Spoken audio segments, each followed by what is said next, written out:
Hello Sagittarius, and welcome to your monthly horoscope for July. This is for the Sun or the Ascendant. Going to give you the standout details to look out for, but please stay with me. I will then go into much greater detail to work through the month to give you all the dates and key influences that are really influential for your sign in particular. Now, as you come into this month, Jupiter, your ruler, is still cresting in a right angle to the Sun. And at the very end of June, there was a new moon in the sign of Cancer. Now for you, that is house 8, very much to do with spiritual transformations, and in a more practical way, long-term finance. Anything to do with investments, savings, shares, insurances, legacies. But Jupiter, of course, is the planet that really gives you your natural enthusiasm, and it spends all of this month in the sign of Aries, which is your fellow fire sign, and it gives you your natural exuberance. So that's a great place to be. House 5, very much about showcasing your talents. So in this square with the new moon as you come into the month, I don't think it's the best of times to be too chancy really about longer term resources, which is what the 8th house governs. The 5th house can be where we can take risks. Also, Jupiter does go into a retrograde on the 28th of this month, but I've got some very exciting news to share with you about why that date actually can turn out to be enormously fortunate. I was thinking actually the other day that the word serendipity in Welsh, of course I live in Wales, seren means star. So stardipity can definitely come for you as this month draws to a close. But before then, we have got quite a lot of changes. Mercury sweeps through 3 zodiac signs. Mercury and Venus are actually in very positive locations for relationships at the start of this month. But Mars and Pluto in your 2nd house of everyday resources, well, they're clashing badly in a very abrasive way the first 4 or 5 days.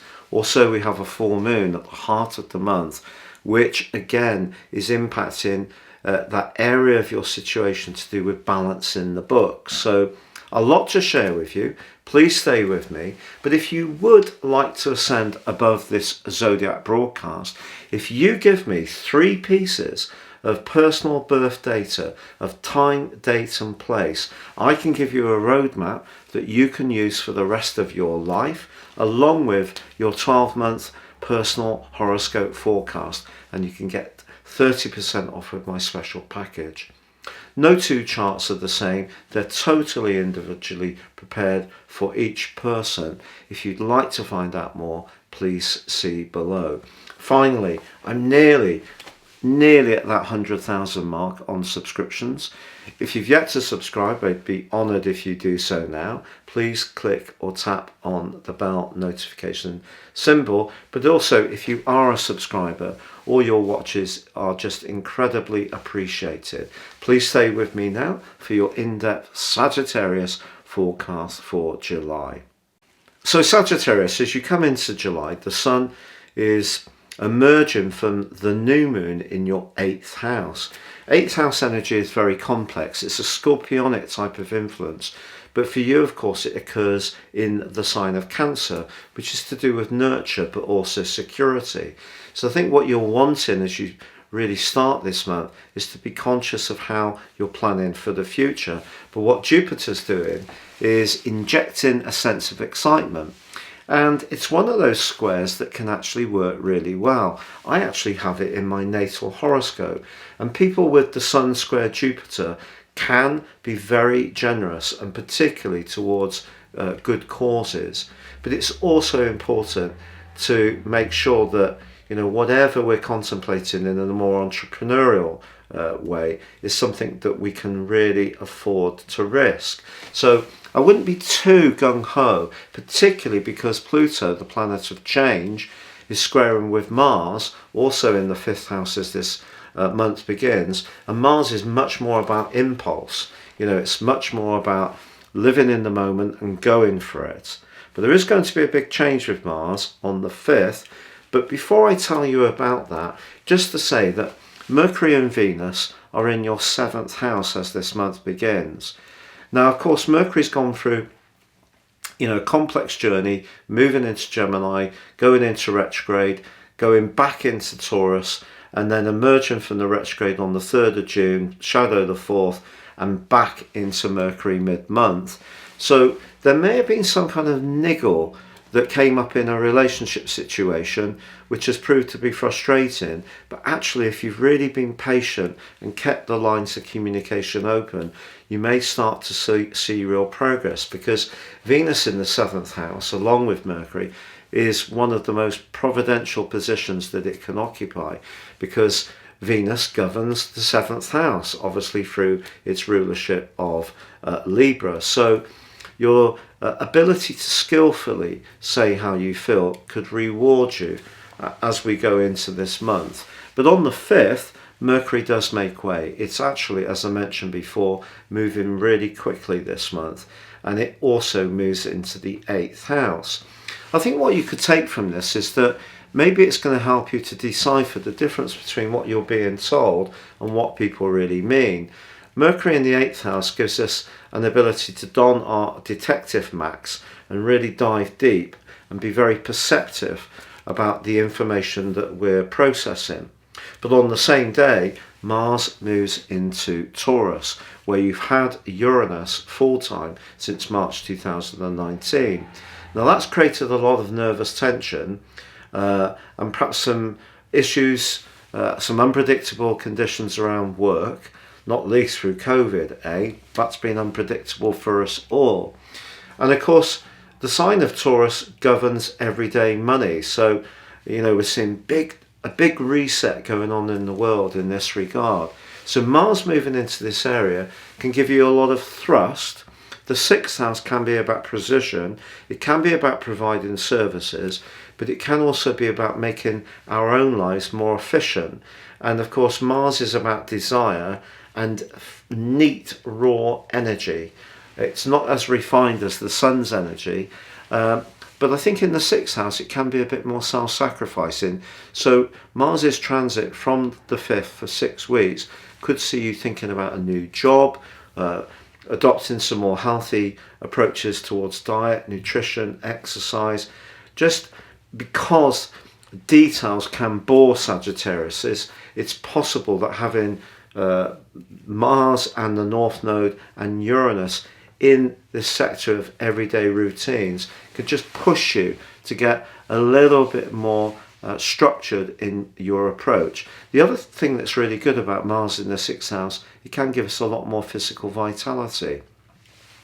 So with Mercury moving to join up with the Sun in the 8th, the need to transform your world or understand the transitions that are going on, you can use the mental capacities of Mercury to help you through that process. But Mars is really asking you to think about those practicalities. Now in week 2, the Sun actually in Cancer forges a fab link with Uranus. Thinking outside the box is something that's not new to you. You're often one of those people who actually really identifies trends and embraces them miles before a lot of other people. So if there's something you can be more flexible about, use that mutable energy of yours to flex, to see opportunities to move quickly like a swishing rapier, which is the energy of Uranus, you can make that work to your great advantage week 2. Also Venus, the planet of relating, is in a lovely link with Saturn between the 11th and around about the 15th. If you do need to have a key conversation, someone can really appreciate you balancing your intent, Saturn in the 3rd house, the idea that you want to share, with your delivery, a degree of diplomacy. So a good conversation is possible, but then we have the potential for tension building up, to be honest, because the full moon on the 13th is in your 2nd house. The 2nd 8th house energy is balancing the books. It's also about the 8th house is the longer term future, and that's where this month's big trends are asking you to focus. But I think this full moon is saying don't forget about the everyday realities. And you're a sign that has a great appreciation of the big picture. And that's why I mean that the details can seem a bit dull to you. You're wanting to get in touch with the more exciting stuff.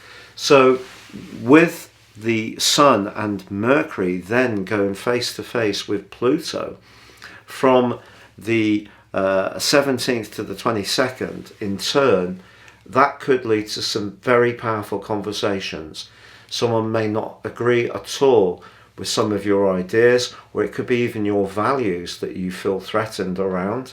So a big crescendo of energy, right, cresting in the start of the third week of this month.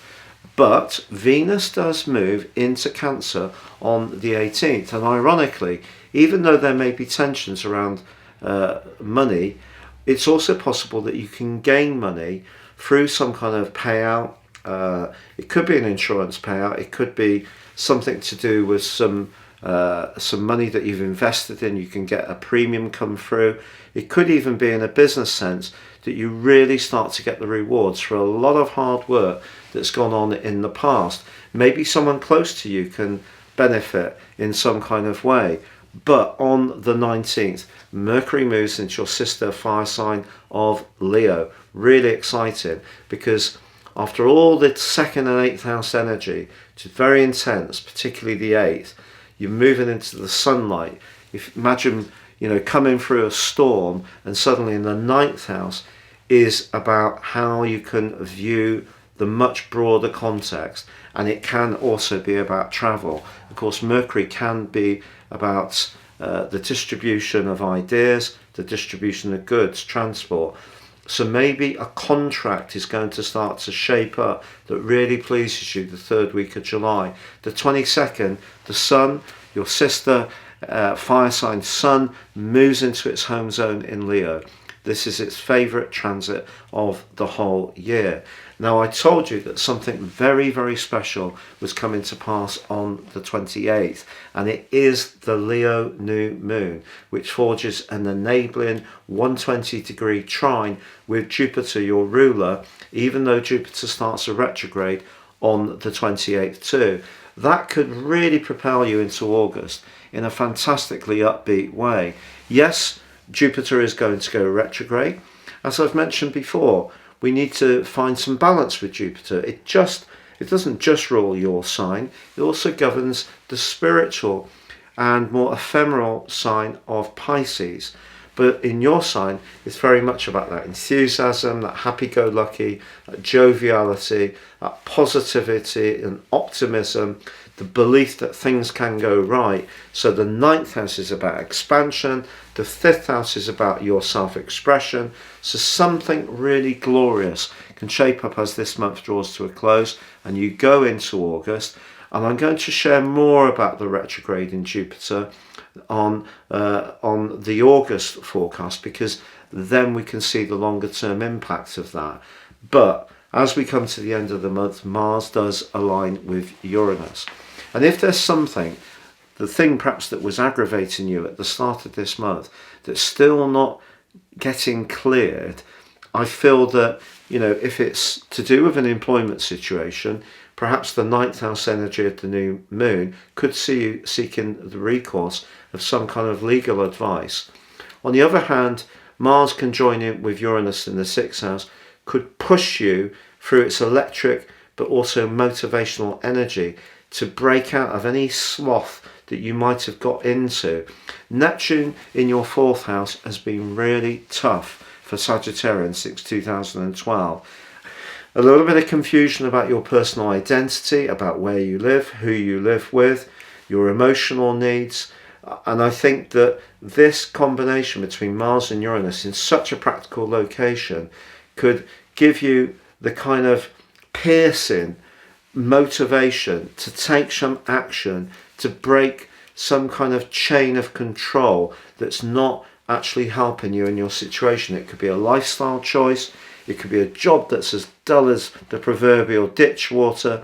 It could be your boredom with your routines, but something needs to be freshened up in a big way. And on the back of that new moon, What an incredible opportunity to absolutely showcase your talents and get people to gravitate towards you about all the knowledge, ideas, enthusiasm and lust for life that you so clearly have when you're on top form.